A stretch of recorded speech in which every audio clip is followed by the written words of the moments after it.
रामगढ़ झारखंड का एक ऐसा विधानसभा क्षेत्र जहां नेताजी सुभाष चंद्र बोस जी ने भी कदम रखा, जहां बापू ने भी कदम रखा।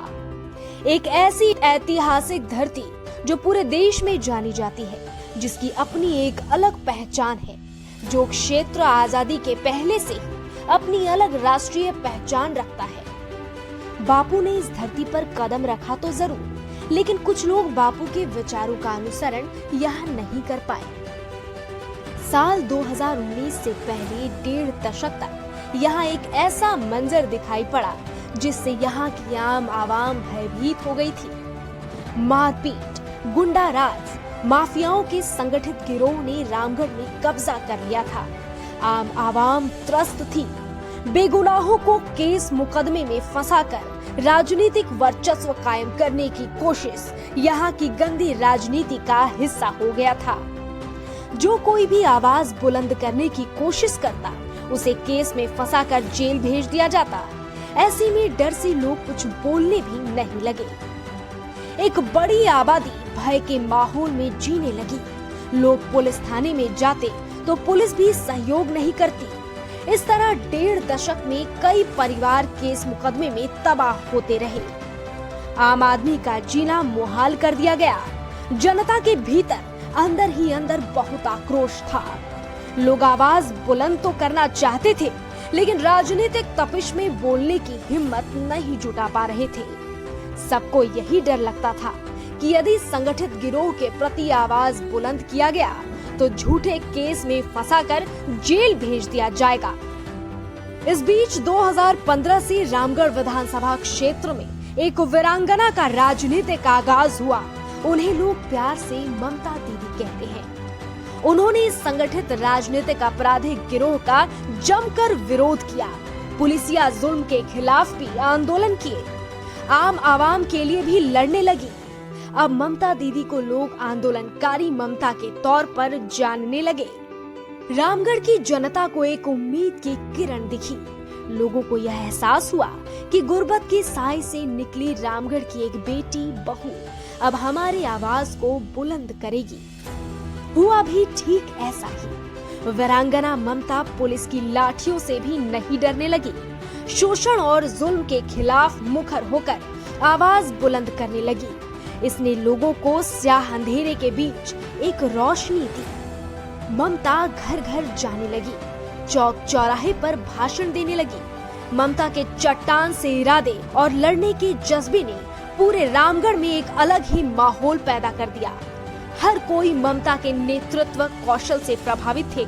महिलाएं तो इस कदर ममता की दीवानी हुई कि वे अब ममता के लिए जीने मरने की कस्में खाने लगी।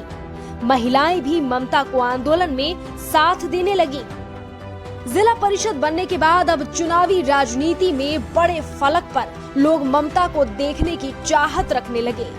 2016 में उन्हें जेल जाना पड़ा।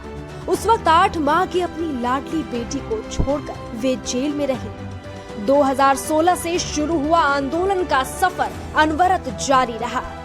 2016 में गोला के आंदोलन ने उन्हें झारखंड की आयरन लेडी का खिताब दे दिया था। अब लोग कहने लगे ममता देवी हमारे विधायक बनने लायक हैं। हुआ भी कुछ ऐसा। साल 2019 में इतिहास अपने पन्नों पर एक स्वर्णिम राजनीतिक इतिहास लिख रहा था। कांग्रेस के टिकट पर ममता देवी चुनाव लड़ी, वह विधायक बन गई। इसने झारखंड के बड़े बड़े राजनीतिक पंडितों को चौंका दिया। लेकिन कहते हैं ना, जो लोग राजनीति में जड़ें जमा लेते हैं, वे किसी गरीब किसान घर से नेता का उभरना पसंद नहीं करते। अब ममता की सफलता विरोधियों की आंख की किरकिरी हो गई। ममता के खिलाफ साजिश किया जाने लगा। षड्यंत्र की बुनियाद पर उन्हें फंसाने की हर संभव कोशिश होने लगी। 2022 में गवाहों को प्रभावित कर साजिशकर्ता ममता को फंसाने में कामयाब रहे। ममता को पुनः जेल हो गई। वो सलाखों के पीछे चली गई। इस बीच सबसे दुख की बात यही रही कि 2022 में ममता जब जेल गई तो उनका दूसरा बच्चा सिर्फ 4 माह का था। एक माँ का जेल जाना और बच्चे के आंसुओं ने पूरे रामगढ़ को भावुक कर दिया।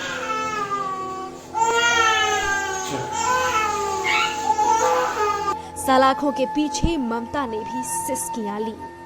सबने यही कहा, इन सिसकियों की आह से कोई नहीं बच पाएगा, बाप बच्चे के सिसकियों की आह लगेगी। इस बीच खबर आई कि बच्चे से न मिल पाने के कारण ममता वेदना में है। अपने पति के समक्ष जेल में मुलाकात के दौरान वह कई बार भावुक हुई। अब पूरे रामगढ़ की जनता एक ही सवाल कर रही है, एक माँ को बच्चे से अलग करना कैसी राजनीति है? कहने को यह अदालत का फैसला है, लेकिन किसने, कहां, कैसे, किस तरह गवाहों को प्रभावित किया, यह किसी से छुपा नहीं है। अब रामगढ़ की जनता एक एक आंसुओं के बूंद का हिसाब अपने वोटों से करेंगी। सबका इस बार रामगढ़ में यही कहना है, हम संघर्ष के इस दूसरी बेला में अपनी ममता के साथ हैं। लोगों ने नारा दिया है, हम नहीं चढ़ने देंगे आतंक का रंग, मोर्चा संभालेंगे ममता के बजरंग। एक बात तो तय है, रामगढ़ में धनबल की जगह हौसले का बल ही जीतेगा। आइए हम सब मिलकर कांग्रेस की जीत सुनिश्चित करें।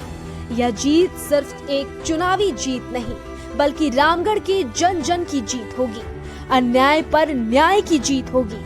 रामगढ़ विधानसभा उपचुनाव में 27 फरवरी को ईवीएम के क्रम संख्या 1 हाथ छाप पर बटन दबाए, बजरंग महतो जी को जिताएं। रामगढ़ में शांति और सुशासन को कायम रखने के लिए कांग्रेस को वोट करें, महागठबंधन को जिताएं।